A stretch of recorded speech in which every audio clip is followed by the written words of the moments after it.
The petals on the ground just makes this scenery look so much like a fairy tale. In this video, I will be showing all of the things that are growing in May, and so I hope you will enjoy.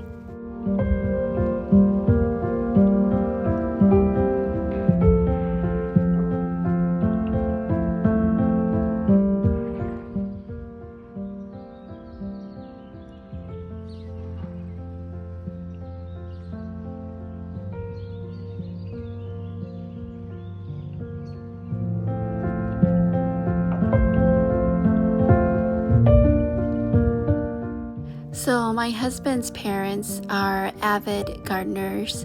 My mother-in-law is more of a vegetable, herbal, and medicinal growing kind of gardener. My father-in-law, on the other hand, loves to grow flowers. And so these peonies here are actually all his, and I had transplanted some into my house. And they are thriving and growing, and I have a lot of his transplants.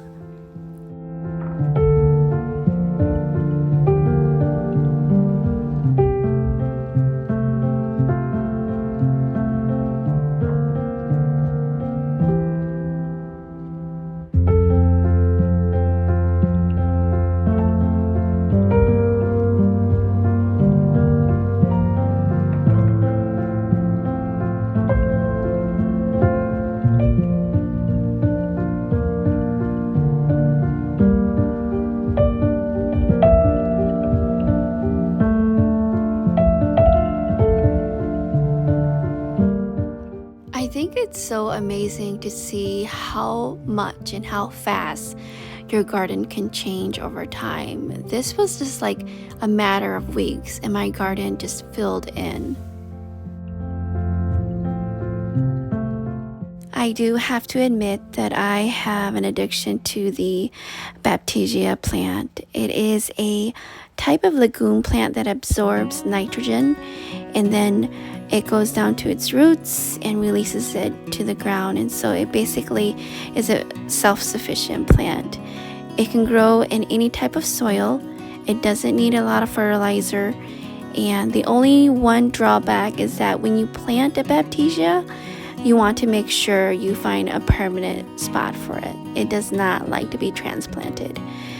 The Baptisia is also great for bouquets. The greenery can be used as fillers, and the flowers can be used for the bouquets.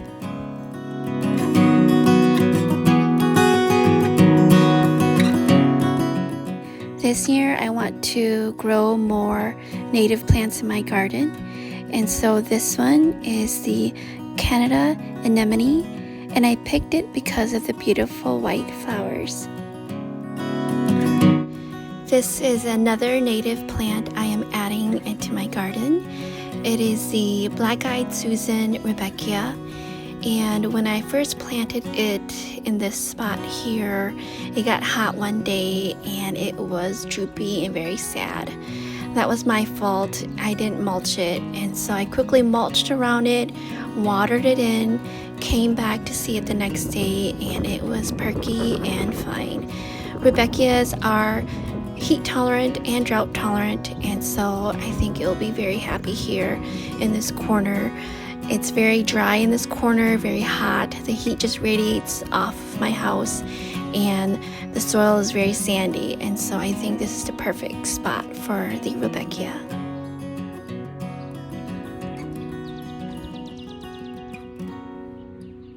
Another native plant I have added into my garden is the Blue Ice Blue Star Amsonii, and I picked this one because I love its dainty little blue flowers.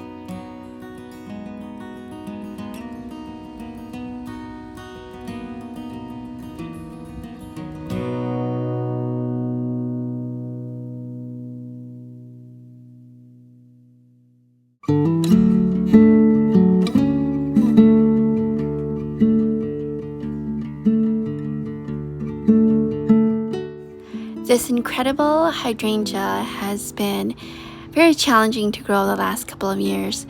This is its second growing season, and finally I see that it has more than 3 stems, and it has lots of blooms, and so I'm hoping that this is the year that will give me lots of flowers.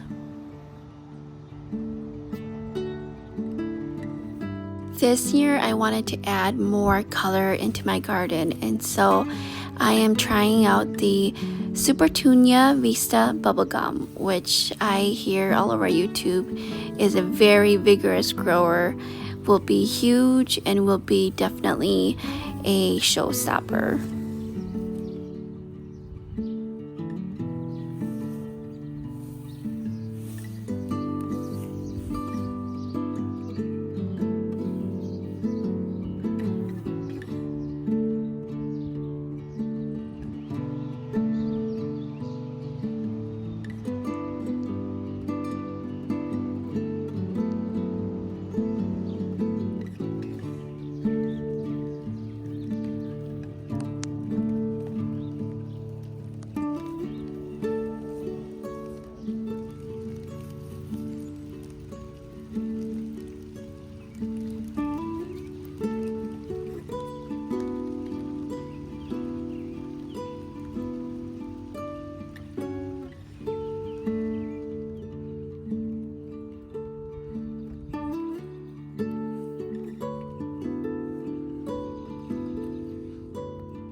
Let's take a look at these English roses. I ordered these online back in January on davidaustinroses.com as bare roots, and they got shipped out to me in April, and so I quickly planted them.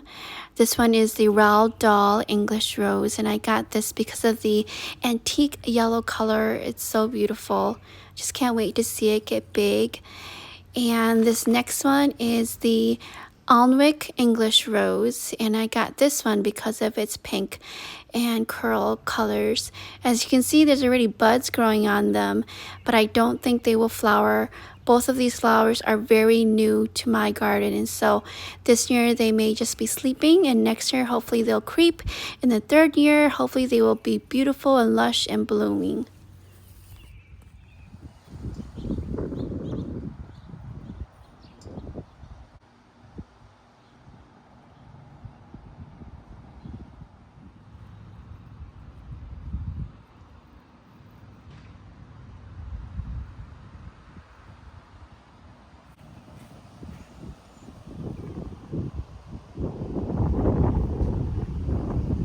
This next rose is the Lady of Shalott, and it's in its second growing season.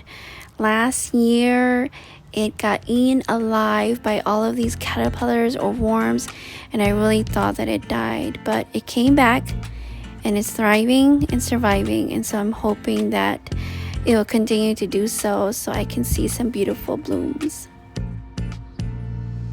Y'all, let's talk about this backlight phlox. It is humongous this year.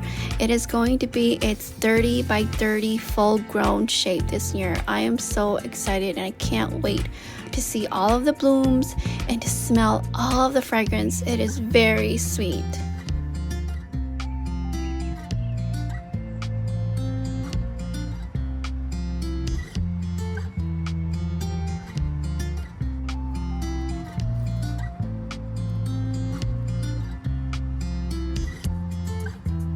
This is the tiger lily I just planted last year, and they are growing and doing well. They should grow up to be about 48 inches tall, and so I can't wait to see what happens.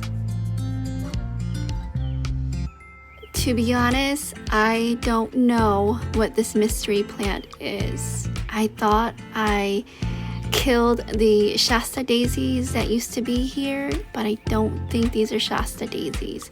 I'm not quite remembering what they are, but I can't wait to see them bloom and see what kind of flower it is. This is my attempt at growing a peony hedge the lazy way. please excuse all of that mess. And then the hollyhock seeds that I grew last year, they never bloomed, but they're growing back again. So these must be a perennial. These are all from my father-in-law's plants.